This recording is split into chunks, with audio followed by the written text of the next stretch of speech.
Mathéo Radio présente À haute voix la lecture intégrale des œuvres spirituelles majeures. Aujourd'hui, La Divine Comédie de Dante Alighieri.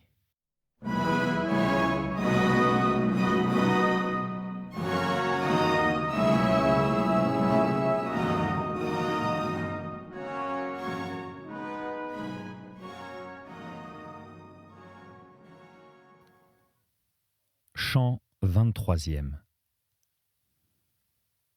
Comme l'oiseau qui repose entre les feuilles aimées, près du nid de ses doux nouveau-nés, pendant la nuit qui nous cache les choses pour jouir de leur vue désirée, et pour leur chercher la pâture, en quoi agréables lui sont les dures fatigues, devance-leur sur la plus haute branche, et avec un ardent désir attend le soleil, et fixement regarde épiant la naissance de l'aube. Ainsi, près de moi, debout et attentive, se tenait madame, tournée vers la plage sous laquelle le soleil montre le moins de hâte, de sorte que, la voyant suspendue en une vive attente, j'étais comme celui qui, désirant, voudrait ce qu'il n'a pas et espérant s'apaise. Mais peu fut d'intervalle entre l'un et l'autre temps, je dis entre l'attendre et voir le ciel devenir de plus en plus brillant. Et Béatrice dit : Voici l'armée du Christ triomphant, et tout le fruit recueilli du mouvement de ses sphères. Son visage me parut tout en feu, et d'allégresse ses yeux étaient si pleins que je dois passer sans plus de discours. Tel que, dans les pleines lunes sereines, Trivia brille entre les nymphes éternelles qui diaprent toutes les plages du ciel, je vis, au-dessus de milliers de lampes, un soleil qui les allumait toutes, comme le nôtre allume celle que nous voyons au-dessus de nous. Et à travers la vive lumière apparaissait la splendide substance, si brillante que ma vue ne la supportait point. Ô Béatrice, doux et cher guide, elle me dit, ce qui te vint est une vertu à laquelle aucune ne résiste. Là est la sagesse et la puissance si longtemps désirées, qui ouvrirent la route entre la terre et le ciel. Comme le feu pour se dilater se dégage de la nue qui ne le peut contenir et contre sa nature descend sur la terre, ainsi mon esprit, agrandi au milieu de ses mets, sortit de soi-même, et ce qu'il devint, il ne sait le ramène te voir. Ainsi mon esprit, agrandi au milieu de ses mets, sortit de soi-même, et ce qu'il devint, je ne le sais. Ouvre les yeux, et regarde quel je suis. Tu as vu des choses qui t'ont donné la force de soutenir mon éclat. J'étais comme celui en qui sont des traces d'une vision oubliée et qui s'ingénie en vain pour la rappeler en sa mémoire, lorsque jouit cette invitation, digne de tant de gratitude, que jamais elle ne s'effacera du livre où le passé se consigne. Si maintenant, pour m'aider, résonnaient toutes ces langues que Polymnie avec ses sœurs nourrirent de leur doux lait, au millième du vrai, on n'arriverait pas, en chantant le saint tri. Si maintenant, pour m'aider, résonnaient toutes ces langues que Polymnie avec ses sœurs nourrirent de leur doux lait, au millième du vrai on n'arriverait pas, en chantant le saint ri, et combien lumineux il rendit le saint rivage.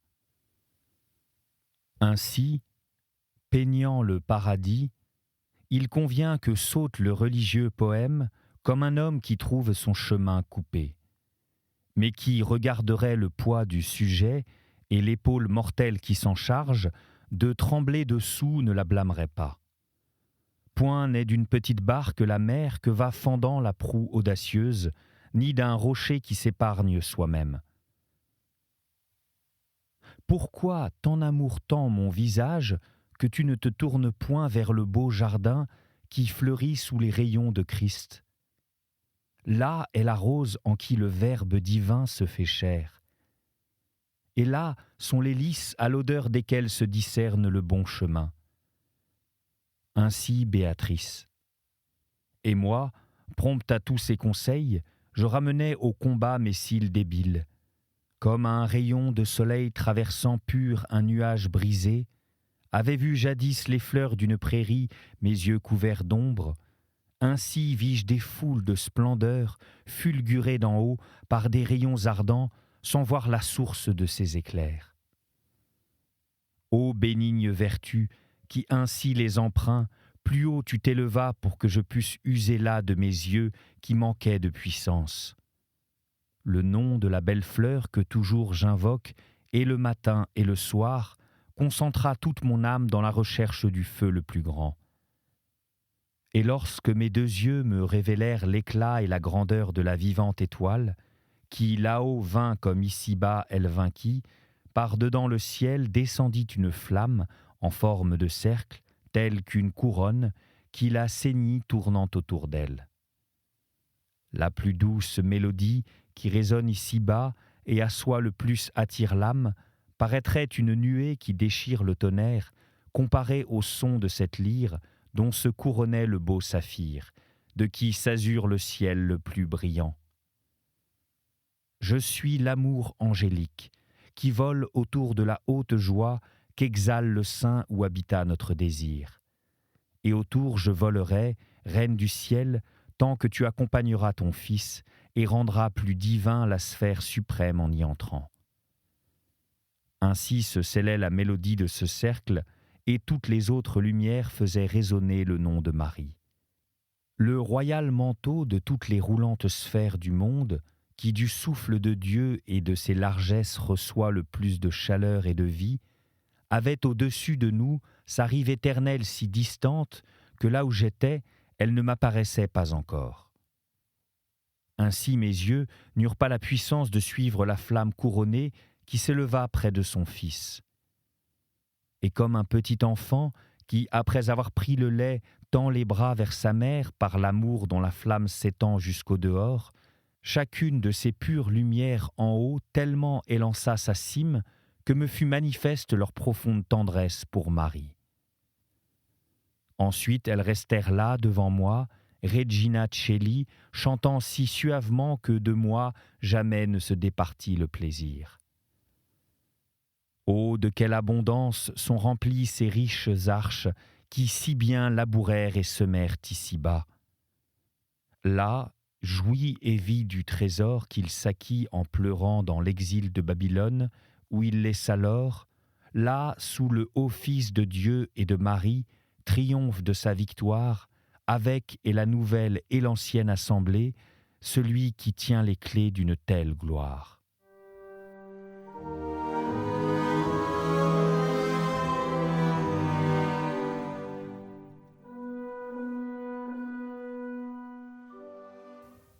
Chant 24e.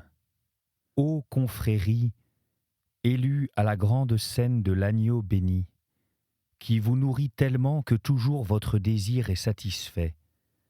Si, par la grâce de Dieu, celui-ci goûte de ce qui tombe de votre table, avant que la mort lui en ait marqué le temps, regardez son désir immense et répandez sur lui un peu de votre rosée, vous buvez sans cesse à la fontaine d'où vient ce qu'il pense.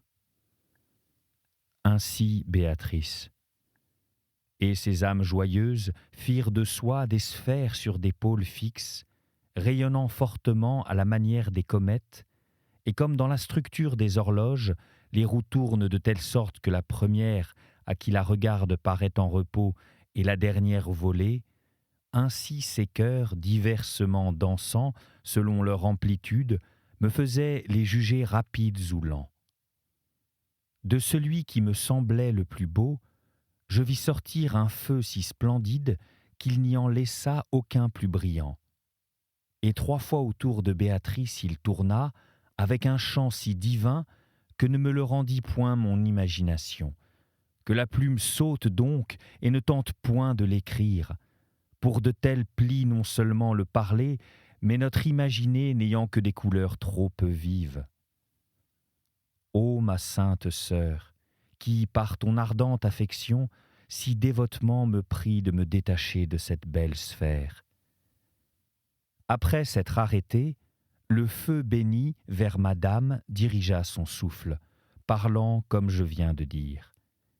Et elle, ô lumière éternelle du grand homme, à qui notre Seigneur laissa les clés qu'en bas il apporta de cette joie merveilleuse. Éprouve celui-ci, des points ou légers ou graves, selon qu'il te plaira, touchant la foi par laquelle tu marchais sur la mer. S'il aime bien, et bien espère et croit, ne t'es point caché, ta vue pénétrant là où se voit peinte toute chose. Mais puisque ce royaume s'est fait des citoyens par la vraie foi, il est bon que pour la glorifier, tu viennes lui parler d'elle. Comme le bachelier, jusqu'à ce que le maître ait proposé la question, ne parle point, mais s'arme pour l'approuver, non pour la terminer, ainsi m'armais-je de toute raison pour me préparer à un tel interrogateur et à une telle profession. Dis, bon chrétien, explique-toi. La foi, qu'est-ce ? Sur quoi je levai le front vers la lumière d'où ceci émanait, puis je me tournai vers Béatrice et elle me fit promptement signe de répandre au dehors l'eau de ma fontaine intérieure. Que la grâce, commençai-je, qui permet que je me confesse devant le grand primipile, fasse que clairement j'exprime mes pensées. Et je continuai, comme l'a écrit, Père, la plume véridique de ton cher frère, qui avec toi mit Rome dans le bon sentier, la foi est la substance des choses espérées, et l'argument de celles qu'on ne voit point. Et ceci me semble sa quiddité. Alors jouis, droitement tu penses, si tu entends bien pourquoi il la met parmi les substances et ensuite parmi les arguments. Et moi, après, les choses profondes qui à moi se découvrent ici, en bas aux yeux sont si cachées qu'elles ont leur être dans la croyance seule sur laquelle se fonde la haute espérance. Et ainsi de substance elle prend l'intention. Et d'après cette croyance, sans avoir d'autre vue, nous devons syllogiser. Et ainsi elle renferme l'intention d'argument. Alors jouis, si tout ce qui en bas s'acquiert par enseignement de cette sorte était entendu, banni serait l'esprit de sophisme. Ainsi parla cet ardent amour, puis il ajouta, d'un bon cours est de cette monnaie et l'alliage et le poids. Mais dis-moi si tu l'as dans ta bourse. Et moi, oui, je l'ai si brillante et si ronde que dans son coin rien ne m'est en doute. Ensuite, du fond de la lumière qui là resplendissait, sortit ce précieux joyau sur lequel toute vertu se fonde, d'où est-il venu? Et moi, l'abondante pluie de l'Esprit Saint répandue sur les vieilles et les nouvelles Écritures est le syllogisme qui en moi la conclut si nettement que, près d'elle, toute démonstration me paraîtrait obtuse. Jouis ensuite, l'ancienne et la nouvelle proposition qui te conduit à cette conclusion, pourquoi la tiens-tu pour parole divine? Et moi, la preuve qui me découvre le vrai sont les œuvres qui suivirent, pour lesquelles jamais la nature ne chauffa le fer, ni ne battit l'enclume. Il me fut répondu, « Dis, qui t'assure que ces œuvres furent? La parole même qu'il s'agit de prouver, elle seule te le jure.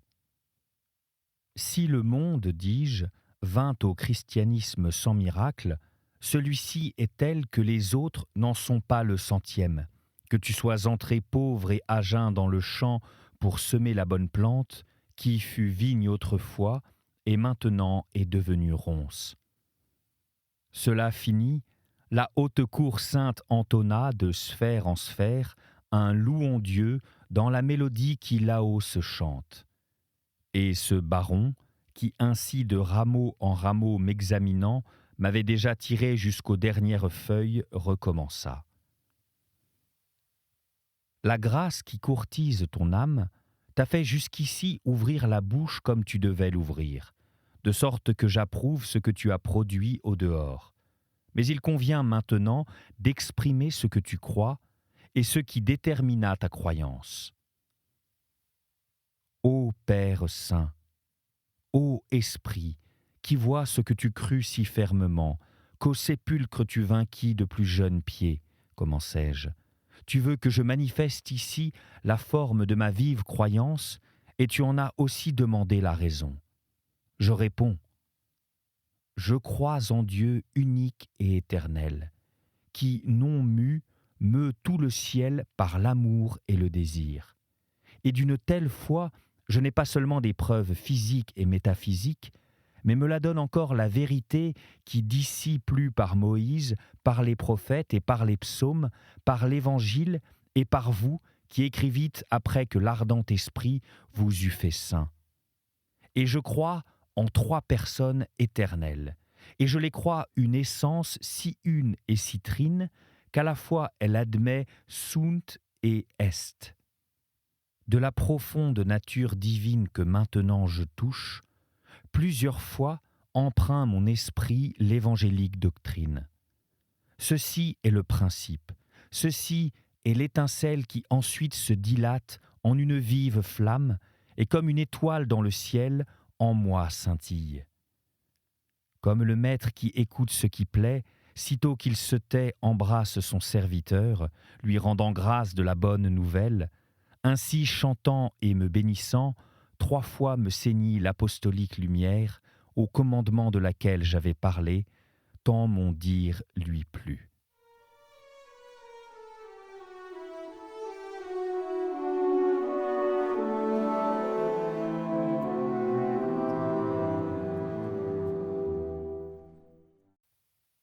Chant 25e.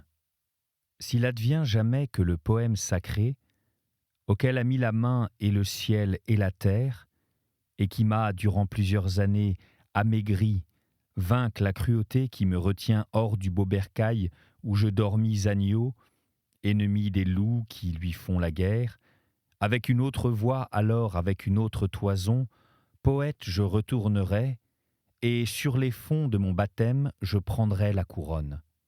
Parce que, dans la foi qui rend les âmes connues de Dieu, là j'entrai, et qu'ensuite par elle pierre ceignit mon front.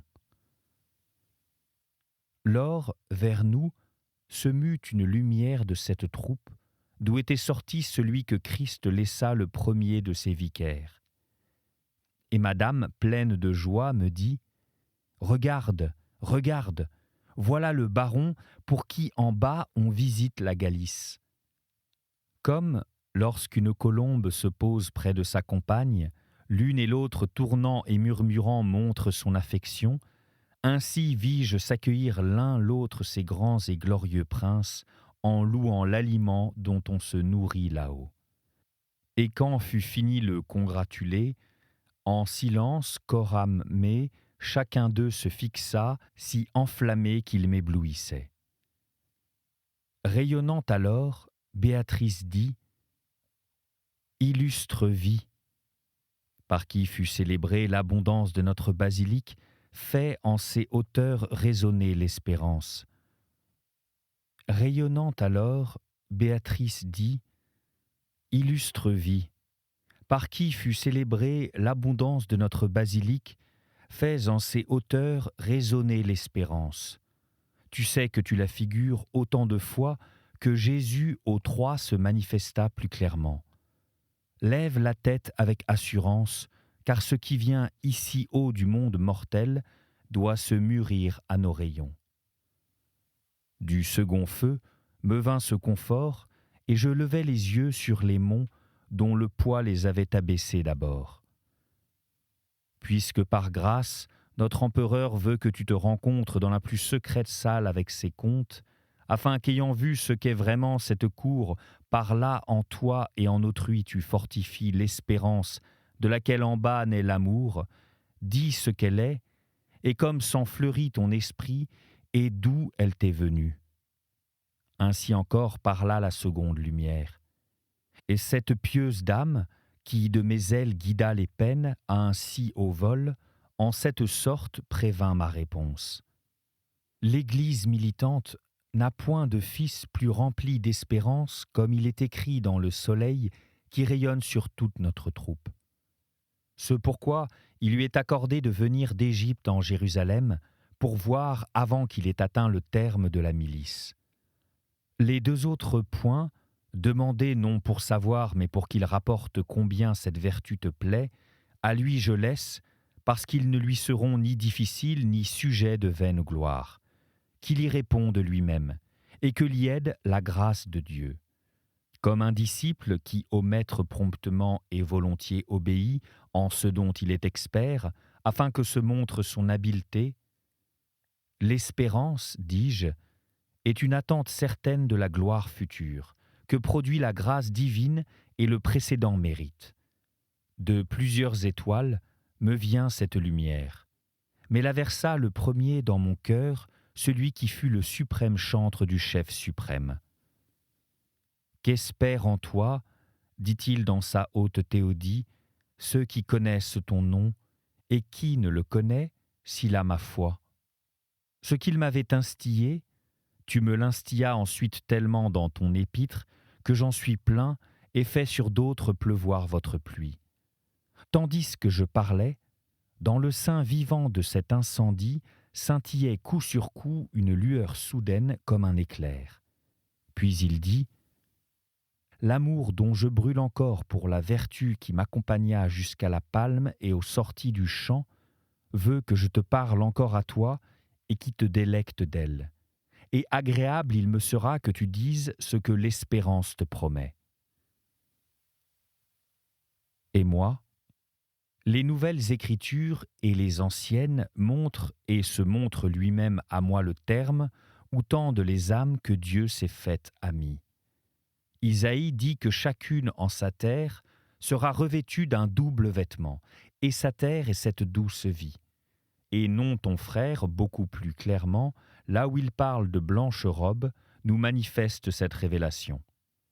Et, d'abord après la fin de ces paroles, Sperent in te, ce qui signifie qu'ils espèrent en toi, au-dessus de nous sui, à quoi répondirent tous les cœurs. Ensuite, parmi eux, une lumière resplendit tellement que si le cancer possédait un pareil cristal, l'hiver aurait un mois d'un seul jour. Et comme se lève et va et entre en danse une vierge joyeuse, seulement pour faire honneur à la nouvelle épouse, et non par aucune faute, ainsi vis-je la brillante splendeur venir vers les deux, qui tournaient telle qu'une roue, comme il convenait à leur ardent amour. Elle se mêla au chant et à la mélodie, et madame sur eux tint ses yeux comme une épouse silencieuse et immobile. Cette splendeur est celui qui reposa sur la poitrine de notre pélican et qui fut de dessus la croix élu au grand office. Ainsi madame, et cependant, pas plus qu'avant sa vue ne cessa de demeurer attentive après ces paroles. Tel que celui qui regarde, s'attendant à voir le soleil s'éclipser un peu, et qui, pour voir, non-voyant devient, tel devins-je, regardant ce dernier feu, jusqu'à ce qu'il fût dit « Pourquoi t'éblouis-tu pour voir une chose qui n'a point lieu ici? En terre, terre est mon corps, et avec les autres corps il y sera, tant que notre nombre n'égalera pas celui marqué par l'éternel décret.